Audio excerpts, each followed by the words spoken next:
Hello, everyone. John Drennan, sales manager at VIP Mortgage, and I'm here today with a person, a lovely young lady who has one of the most amazing histories and stories to tell about who she was and where she came from, travels to Canada. We're talking about pharmaceuticals. We're talking about voiceovers in animation, and we're also talking about real estate. So I wanted to just thank you so much, Sunni Westbrook with Sphere Real Estate. Thank you very much for coming in today. Thanks for having me, John, and thanks for overselling me. Now I've got a lot to live up to.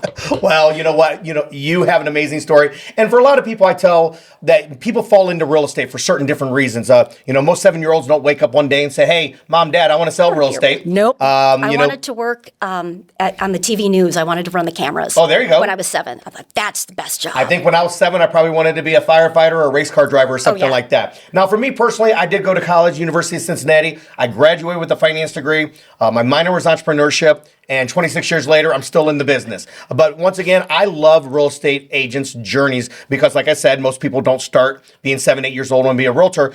But what makes them the great realtor that they are today is the journey of who they were and the ups and downs and maybe people switching industries, maybe the economic collapse in the 2000s changed a lot of people's directions. You actually traveled to another country and lived in another country for many years. So, Sunni, I want everybody to know who you are because to me, you're awesome. Okay, I love your story and I want everybody in the world to know. And then when we're all said and done, after we know who you are, I want everybody to know she's an amazing agent because of where her journey has taken her. She understands how, like you said, you're auditioning every time to make sure you earn the trust and the business from your clients. Mm-hmm. These clients become lifelong clients, and the communication and the transparency, I just love it. Once again, I love working with you, and I love your group. I love your broker. So, Sunni, the floor is yours. Tell us your journey. Of course, we don't need to go back to birth, okay? But go ahead. Now where am I going to start? Well, you started with university. So I went to college at the University of Wisconsin, River Falls, and I studied biology with a minor in chemistry. There you go. And the whole thing is, I think, the whole 7-year-old thing, I like behind the scenes. Okay. I like background. So I love the idea of science and knowing how stuff happens. Correct. So I was in biotech and pharmaceuticals for years. And then the recession hit in 2008, 9, 10. Yeah. And I was working for Merck Pharmaceuticals here in Las Vegas. And it was the best job. I would still be doing that job if it weren't for the recession. I was selling IV antibiotics and antifungals, and I just talked to smart people about infectious disease all day, and it was amazing. So, is it okay if I call you a nerd then? Because, Yes. it sounds like we're talking nerd. Yeah. No. Passionate. Yeah, I'll take nerd. It's all good. I've been called far worse. So, and then when that all fell apart, it's like, okay, well, what do I want to be when I grow up? Yeah. Let's take this as an opportunity. I was fortunate that I was married at the time, and my husband's going to pay our mortgage no matter what stupid thing I run off and do. Okay. So, what stupid thing am I going to go do now that pharmaceuticals are done for me? Well, you know what? And crazy, I want to interject there because I know so many people that they have their education, they're in their quote unquote genre and their major, and then something happens. Maybe it's a life event, maybe like having children. Maybe it's a life event, sadly, having a divorce. Maybe it's a life event where you need to relocate across the country, or something well beyond our control, the economic collapse in the late 2000s. And now you said to yourself, now I get to chase my dream. But what is your dream? I wanted to work in a radio station. A radio station. I wanted to be a DJ. Okay. I wanted to be Johnny Fever and Bailey, and I grew up watching WKRP in Cincinnati and News Radio and Phil Hartman, and I wanted to do that. And I went and networked with all the radio people in Las Vegas, and they said, you're insane. Radio is dead. We're all getting out of it. Yeah. We're all getting into voiceover. I'm like, cool, what's that? Exactly. What is voiceover? It's when you hear the voice and you don't see the people, like a podcast. That's not on video. Exactly. No, I've done some. Chris and I always tell them, hey, I'm going to speak when we're using the green screens, but feel free to put plenty of data and stuff so you can't see me. So I'll be in the beginning of the video, end of the video, a couple times in the middle. But if you're doing something in our video studio, which we share with our podcast studio, we have green walls and green floors, and we can put anything behind you. Yeah, it is blinding green over here, by the way. Exactly. Just green. So you did good, Chris. So voiceover. Yeah. And you said, what is that? And what they is said... that? It's when you hear the voice and you don't see the person. I'm like, this is great. I can do medical narration videos. I can talk about myocardial infarctions and the importance of keeping your cholesterol in healthy check and blah, blah, blah, blah, blah. And that didn't really work for me. I got an A in Latin, biological Greek and Latin, but I didn't have the right vocal tone because this was 15 years ago. So now my voice has settled more and I have more of adult, sophisticated sound. I was going to say, you're not, who was the greatest voiceover? James, There's James Earl Jones. Yes, you're not James Earl Jones, okay? Oh, honey, so, no. so him saying, well, this is about... This is CNN. Keep watching. Exactly. Nobody's going to listen to it. So I started doing that here in town, doing a little, technology is so fabulous. We can all record from home. True. And technology is so fabulous. Everyone is recording from home. And Huge it's kind of yeah. But then I married a nice Canadian boy. Uh-oh. And we moved to Canada in 2013. And the crazy thing is, you were neighbors to Canada your entire life when you were born in Wisconsin. And then you said you moved to Minnesota. Yeah. So, something was already in the wind, in the water. Well, except the part of Canada we moved to was Vancouver, and we didn't have to shovel. Oh, okay.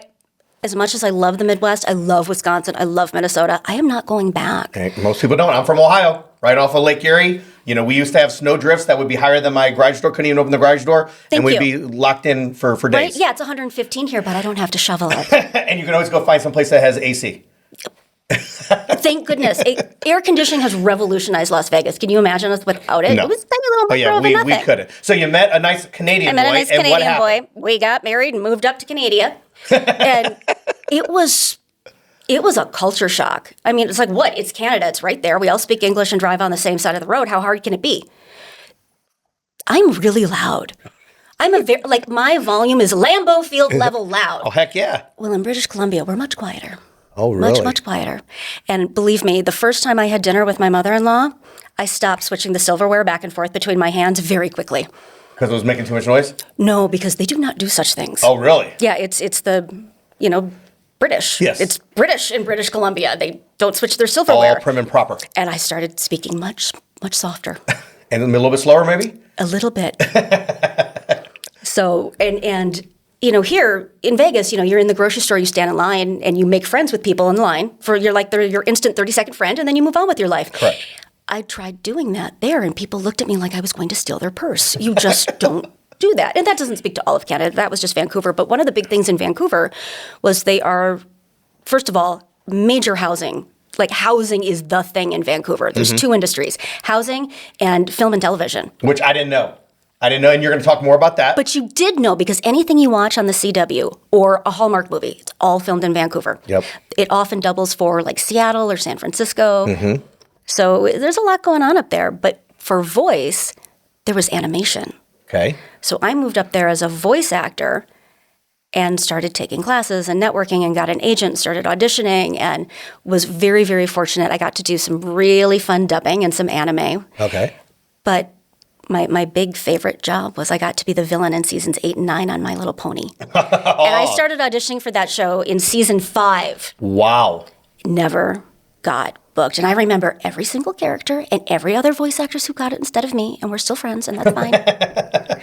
But in between auditioning, which you talked about 3 seasons, you got to do something. You got to do something. Auditioning is great, but if you don't get the part, there's no money coming in. There's no money coming in, and it's not just the money. It's boring. Oh, yeah. What are you going to do? I like to work. I like to do things. You know why? Because you're from the Midwest. We're workers.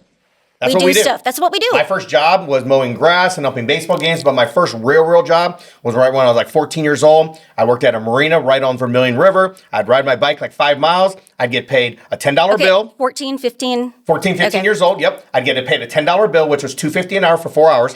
I would get tips for pumping gas in boats, and I'd have to count worms and minnows and crawfish for the fishermen.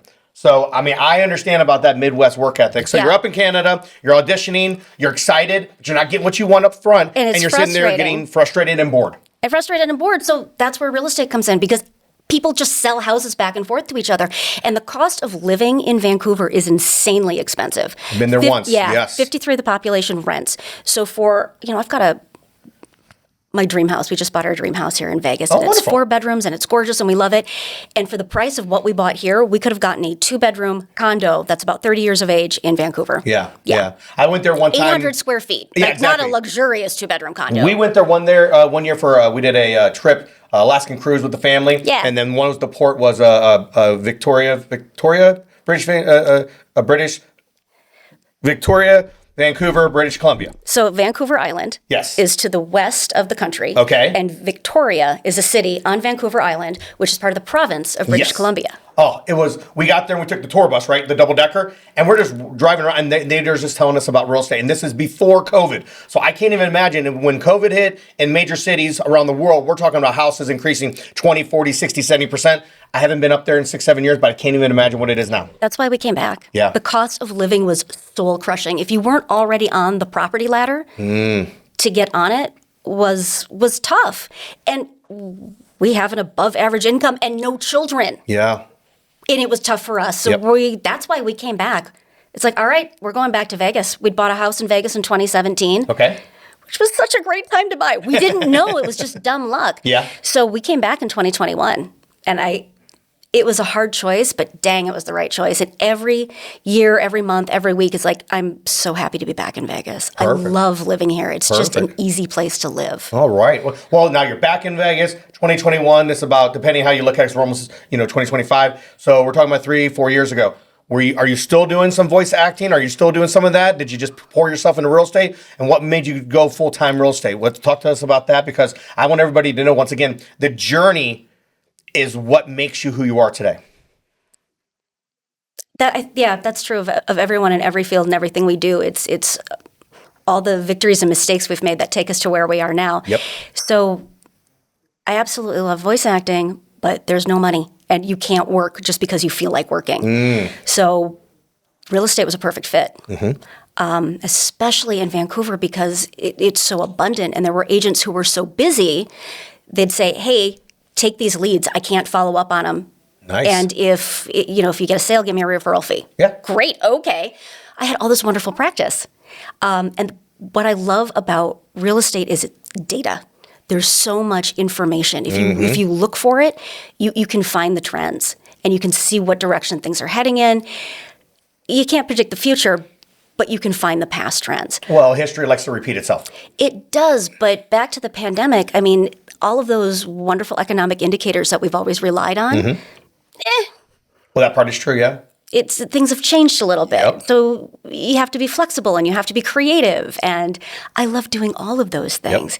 And so, yes, I still enjoy acting and voice acting, but I really like real estate. Yeah. And it's one of those things you can get really obsessive about because there's so much to do and so many different things to learn. And that's how we met, because you host classes. Yep. I'll take any class I can get. Exactly. Yeah, we were over at WFG with Adrian Solomon. We did a CE class, and that was a great class. And I know your broker owner, Georgia, she comes here, and we do a lot of classes here together. So, that's how we met. And I just always like to tell everybody about the podcast. I love interviewing business owners, individuals in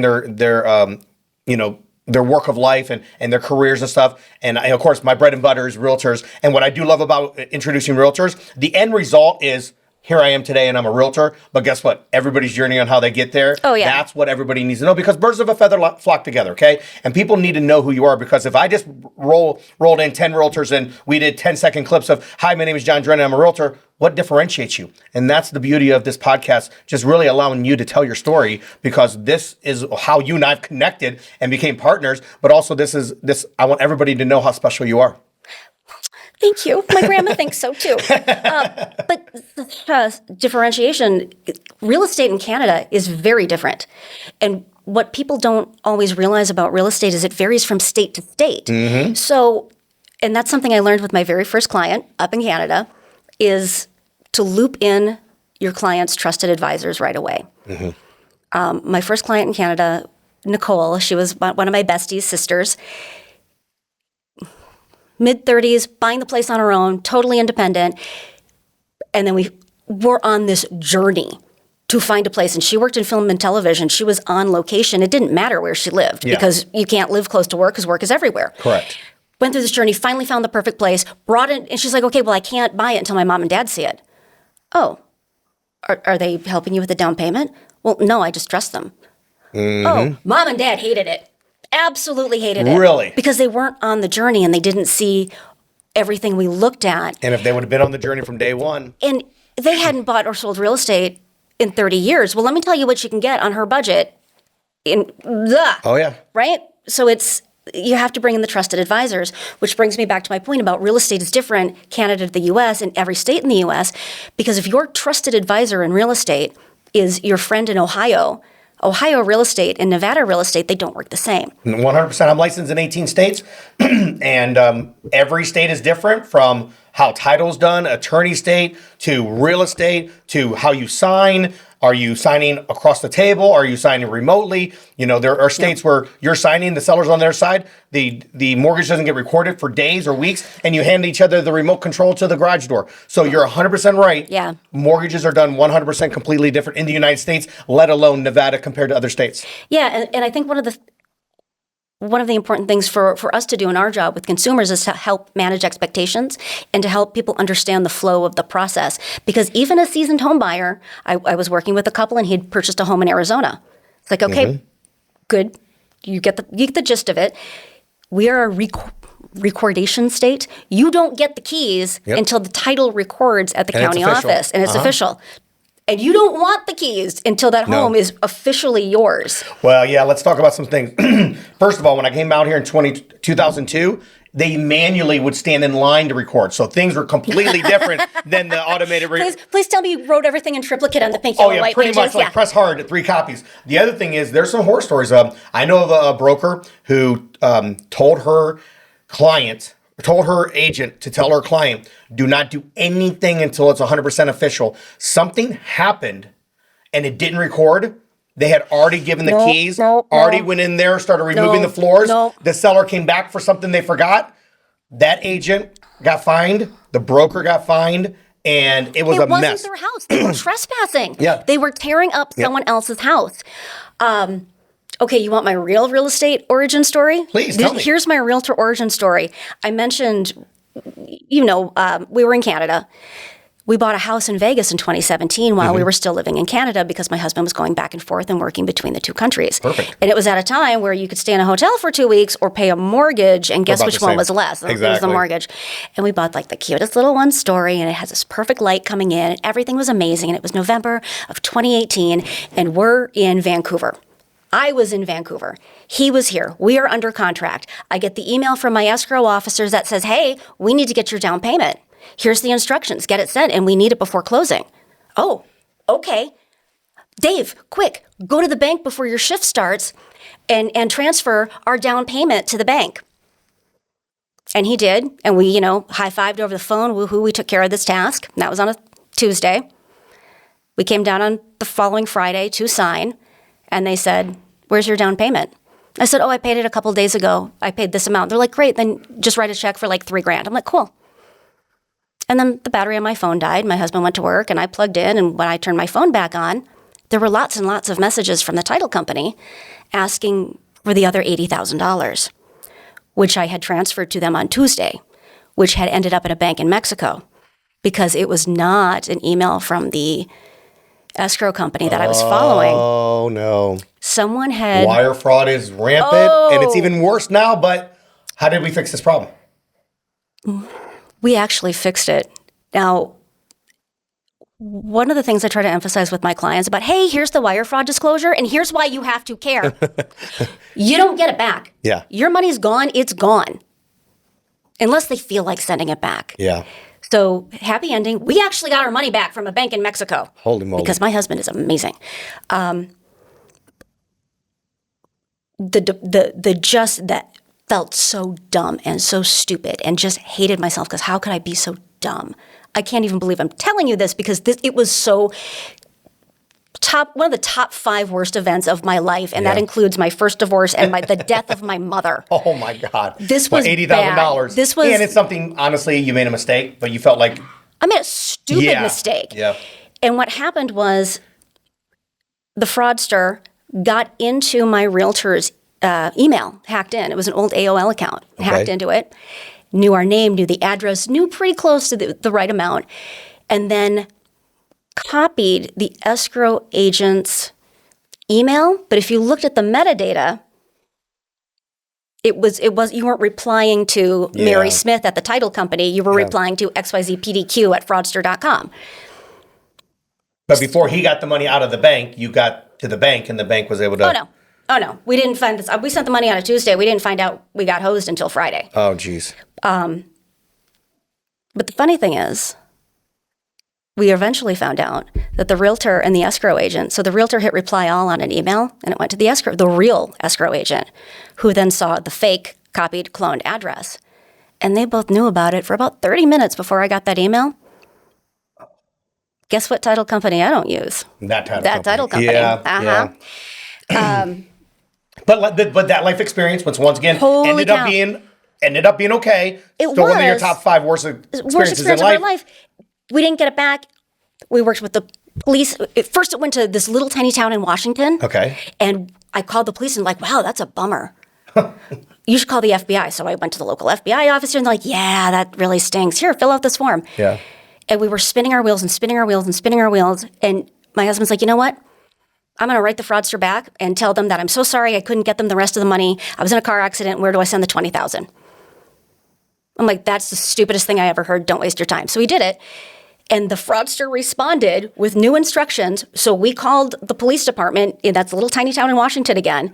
And was working with a detective who had clearly nothing better to do that day than humor us. He's like, yeah, all right, we'll see what we can do. Calls us back in 3 hours, like, we've got her. She's right here. Wow. Mm-hmm. I love it. And in exchange for us not pressing charges, she got our money out of the bank in Mexico and gave it back. Oops. Hey, you know what? I love a good ending to a good story. Right, but if that hadn't happened, it was sloppy, it was lazy, it was careless. People have to do better. I could have referred that agent to all sorts of people. But you didn't. But I didn't, thank goodness. So it's just, somebody has to do better, and I decided that somebody was going to be me because I was mad. I was mad for a very long time. I would have been too. And that's kind of like how we worked through it because the agent was a close personal friend. Yeah. Well, the good news is, number one, your clients aren't going to fall for this because you're going to be Johnny on the spot. My agents are the most paranoid, worried people about wire fraud. The title companies get really annoyed with me. They're like, your client now wants to write a personal check instead of doing a wire transfer. I'm like, yeah, so let him. Okay, well, it's going to take an extra 2 weeks. Okay, fine. Yeah. No, I get it. I mean, wow. Once again, we all have journeys. We all have stories that makes us who we are today. Yeah, so it's the you're details. You're 100% a better agent from the honest mistake you made. You know that your clients aren't going to do it again, and you give them different ideas to make sure everything's done the right way. But I want to go back to you being a voice actor, okay? And here's why. You have to study the part, and you have to understand who this imaginary character may be. And by doing that, you kind of are doing the same thing for your clients because you're studying them. You're understanding who they are, what they want to be. And so you are bringing your personal, professional experience as a voice actor. Like you said, you're auditioning for every client, but you're not auditioning like we're not using it as a catchphrase or something, ha ha ha, you're auditioning. We're doing it as in you take that serious. You take the investigation serious. You take the behind the scenes analytics serious because like you said, you love that. And you remember that when you were 7 years old. And you're saying, okay, I met this couple. Here's what they want. How do I make sure that I'm providing them the best service? Because this couple or this clientele is going to have different wants and needs than this clientele. And each and every audition was different. You had to change the tone in your voice. You had to change the inflections and things like that. And in a different way, you're doing the same thing when you investigate and you audition for each and every client. So you make sure you're giving them 100%. That's actually a really good analogy because as an actor, you look at the story and it's what's my character's job? How do I move the story along? Because I'm not the star. I'm background. I help support the story. The main characters are my clients. They're the buyers or the sellers. And as an actor, when you are studying characters, it's why do you want what you want? What do you want? What do you want? What do you want? Why? Yep. So when I first started out, I asked a fellow agent that I have a lot of respect for. I said, so what question do you ask all of your clients? He said, why? No, not why are you asking me the question, but I ask why. Why? Because he had a couple who wanted to live on a golf course. So he kept looking for golf course homes. And then one day they called and said, hey, we walked into an open house. We made an offer with the agent there. Thanks so much for your help. He's like, whoa, wait a minute. What house? It's not even on a golf course. Why'd you like this house?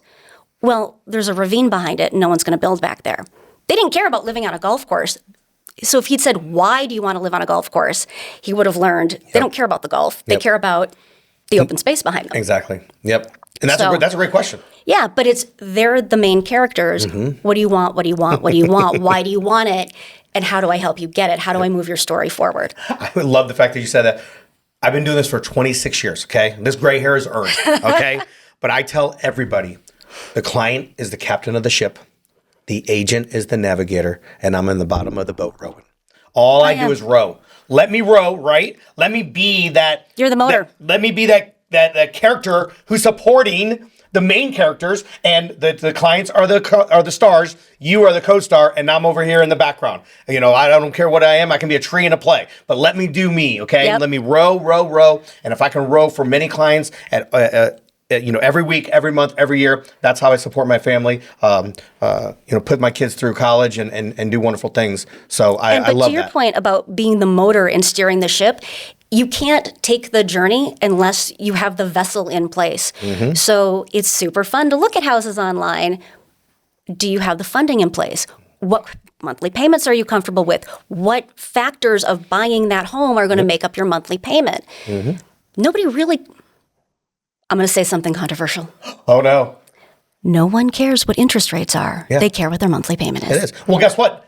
I had a client come in today, gentleman and his niece, and we broke everything down, and when it's all said and done, it is all about payment. As I told them, if you buy a house for this price and there's low taxes and no HOA, this is how much you can buy. But for that exact same payment, you want to buy a house that's newer with higher taxes and maybe 2 HOAs, now your price is here. And SIDS and LIDs. And SIDS and LIDs, which is a very special Vegas term, special improvement district or local improvement district. Exactly. So it's not about how much you can afford price-wise, it's how much you can afford payment-wise, either by your choice. And I always start with my clients, what do you want your payment to be? Then we evolve it. So there's how much you want your payment to be, how much your payment can be. And in Las Vegas, since we are talking about that, there's a lot of individuals that don't make a lot of money on paper, but we know they make tips and things like that. And they're like, John, I rent for $3,500 a month. And I'm like, without a cosigner, you qualify for $1,700. That's just what reality is. So, everybody's different, but it is payment driven. You got to have the right people in the right place. You have the motor, you got the vessel, you got to have the navigator, you got to have the captain. And that's what I love about working with you, Sunny, because you get it. Okay, I'm going to call myself a nerd too. I love math. Oh, I've already called you a nerd several times. I love math. I love analytics because that's what my world revolves around. I love 2 + 2 is always 4. I know there's some videos out there that says maybe it's 5. It's not. 2 + 2 is always 4. Okay, so I love working with people that have the background who says, hey, part of this for me to be successful is to understand the analytics of real estate, the history of real estate, how the numbers are moving, what's going on nationwide, what's going on worldwide, what's going on in the real estate market on the West Coast, what's going on in the real estate. We could sit here all day long and just hash out numbers, but I love that. But it all comes down to what do they want? What do they want? What do they want? Exactly. And why? And why? And why? And guess what? Let us all audition and figure out what they want so we can be part of their team. It's their journey. I tell everybody, even with clients that call me up and they have bad credit and they say, John, can you help me with it? I said, the bottom line is this. You're not committing to me. You're not committing to Sunny. If you commit to yourself, we want to be part of your team. And I've worked with clients that have taken 3 years to buy houses, and it's just as rewarding, if not more, than clients that are fully ready, fully vetted, and you go show them 3 houses and they fall in love. Okay, but back to your point about we have a lot of people who make cash, and we have people with bad credit. I like to refer them to you so that they can, because fixing your credit isn't intuitive. No. Closing on all your credit cards, paying everything down, it's not as helpful as you think it is. Correct. So I really appreciate that you can work with someone and help get them ready. Yep. We have simulators. We have just experience. Here's the do's and don'ts. Let me look at your credit. Let me tell you the things that you need to do to get your credit better. And then also, when it comes to, I helped a young lady who all of her money was put into her account through tips. And the underwriter said, are you needing this for income? I didn't need it for income. She said, but I need to make sure I can justify cash deposits. I had 12 months of consistent every week between a certain dollar amount going in. And so I didn't need it for income. I needed it for assets. And we had no problems because we had justification. It made sense. So was she doing that on her own, or did you advise her to start doing every 2 weeks? I knew her father about a year and a half ago, And he said in about a year and a half, my daughter's going to want to buy. She just came back from a major surgery where she was someone in entertainment, and she could no longer do that. So she was more working at the very high-end nightclubs here in Las Vegas. And so he instilled in her, you need consistency to be able to verify and validate. Like I said, can't use it for income because it was not taxable. She did not put in her tax returns, but I used it because for me, my wife's in the school district, I'm in mortgages. If I just randomly put in $7,000 cash, they're going to say, John, where the heck the money come from? No, you look like a criminal. It makes sense. I look like a criminal. Exactly. Yeah, you can't just pull money out from under your mattress and say, I'd like to buy a house. Exactly. It's called money laundering. And they get really uptight about that in Las Vegas. Yeah. And I work with a few renters too. I work with a lot of medical residents who are coming to town and renting. And I'm like, on paper, you haven't had a job in 10 years. Yeah. You look like a problem. Yeah. If you pull money out from under your mattress, you look like a problem. You will not get the benefit of the doubt. No. It doesn't matter.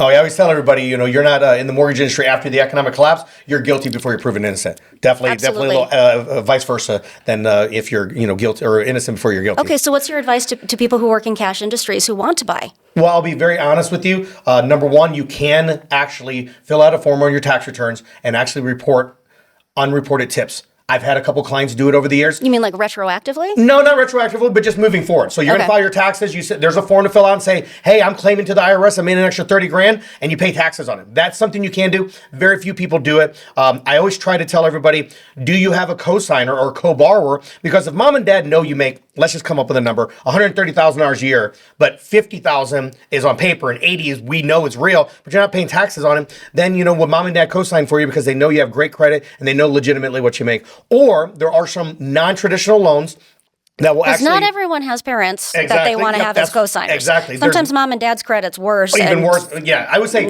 can we do it? Because I like to stay traditional. Yeah. Traditional is going to be Fannie Mae, Freddie Mac, FHA. If not, we do have some bank statement loans where they will take your pay stubs and W-2s and say, this is your on-paper income, but we want to see your average tips over a 12 to 24-month period. So you got to set these people up early. But say that again. It's a bank statement loan where you're putting your money in there consistently, and we're going to use that as an income source. And maybe they say we're going to give you 50 cents on the dollar, but for every $10,000 you deposit monthly, that's an extra $5,000 in income. Now, once again, non-traditional. We're not talking 3.5%, 4, or 5% down. But if you have that kind of money saved, we do those loans too. So there's a lot of different things, but I like to talk to people early. Kind of like the same thing with credit. If you got a credit issue, talk early. Let's build your credit. If you have a non-traditional kind of income, talk early so we have time to build the foundation. And I like to talk to people early as well because there's these bubbles, right? There's the bubble of the real Las Vegas housing market, and then there's the bubble of everyone's personal life experiences and expectations. Yep. And sometimes those bubbles are really far apart. Oh, all day long.